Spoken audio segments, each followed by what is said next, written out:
Your 7 key relationships. 7th, things.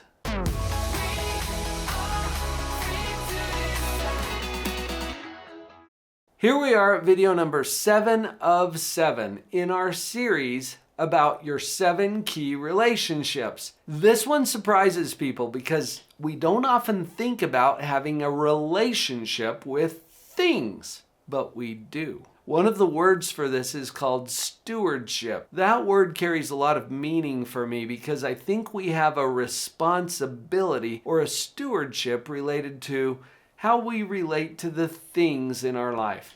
Things like property, including money. Let's establish the reasons why this is important, and then I'll give you 3 powerful tips for managing your relationship with things. Sound fair? You'll notice that every key relationship we've talked about so far is about people. People before property, but still property. This is one of the concepts that I've shared with a number of high wealth families where they are very concerned about how are we going to manage all of the assets or the inheritance or the estate. Well, the people are more important than the property, but you still have to deal with the property. This also ties into one of our 3 family rules. If you've been here on the channel very long, you've probably noticed me talking about 3 family rules. We don't need to have a big, long, exhaustive list of everything that could possibly come up. 3 is plenty, and here they are. Respect yourself and others. Respect property. Respect authority. So you'll notice rule number 2 is all about respecting property. Does that sound like a relationship with property? How many kids come home from school and they throw their backpack on the floor and they kick their shoes off or they leave their things all over the living room? That has to do with their relationship with property. And that's why we made it one of the family rules.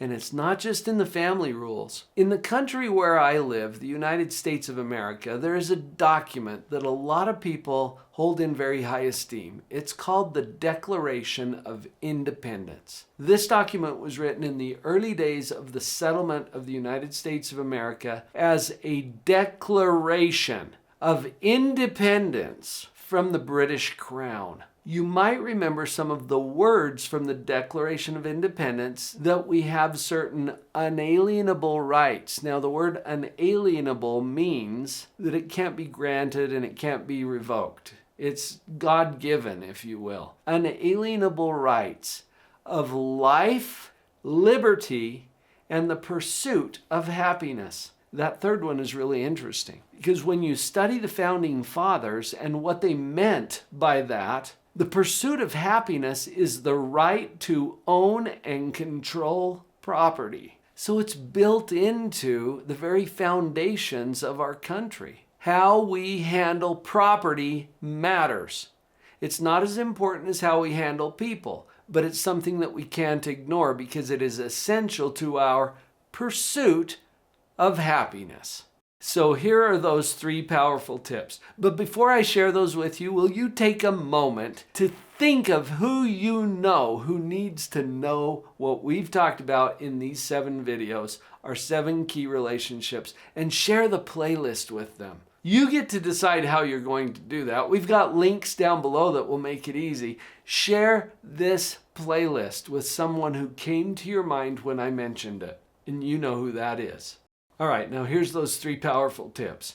Number 1, stop worshiping money. Now, people get a little tipped over when I go there because they're like, I don't worship money. Well, sometimes we do. How often do we think that money will somehow magically solve all of my problems? If you think that, that's a form of worshiping money. Do you see how we kind of deify money, thinking that it will solve our problems? Money isn't the real value. It would be more accurate to say that money follows value. And I can illustrate that really quickly with an example. When you pay your bills, that's an expense, right? Money leaves you. Why would money ever leave you? Because you received something of value. Whatever it is that you're paying for, it's usually a product or a service. So you receive the value and the money leaves as a receipt for the value that you received. What about when you receive money through income or a payment of some kind? What happened just before you received the money? Value went from you to someone else. You provided a product or a service, and then the money comes in as a receipt. I think the easiest way for us to stop worshiping money is to see it as a receipt. It's not the value. And that will help in our relationship with things because we can get focused on creating and producing value for other people. When we get this, we get that because the money flows in as a receipt. And to acknowledge and be grateful for the value that you've received as you pay for something, the money that's leaving you is a receipt for whatever you received. Kind of cool, huh? Here's your second powerful tip. Be humble and generous. Now, humility is giving up our need to be right in exchange for being open. Let's not dig in our heels and insist that we're right about whatever it is that we already know we're right about. Being humble puts us in position to be more open to the needs that we could address. Now, generosity. I have found consistently through my life and experience that the more generous I am, the more abundance I enjoy.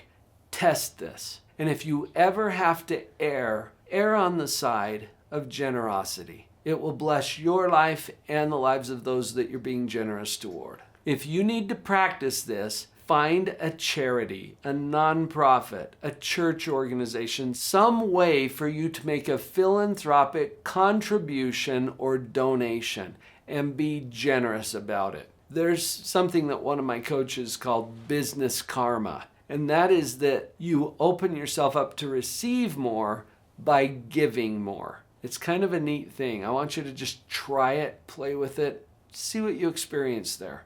And here's the third powerful tip. This is probably the most important. Produce more than you consume. As human beings, we have to consume. We have to eat. We have to sleep. We have to receive a lot of things just to maintain our mortal existence. And that's okay. There's nothing wrong with consuming. In fact, our consumption gives other people a chance to produce. But in terms of our own happiness, I'm convinced that we have to produce more than we consume. So take a look at your life and how often you are serving others and creating value and producing. That is defined as human life value income. And just like in your property value, you want to have more income than expense.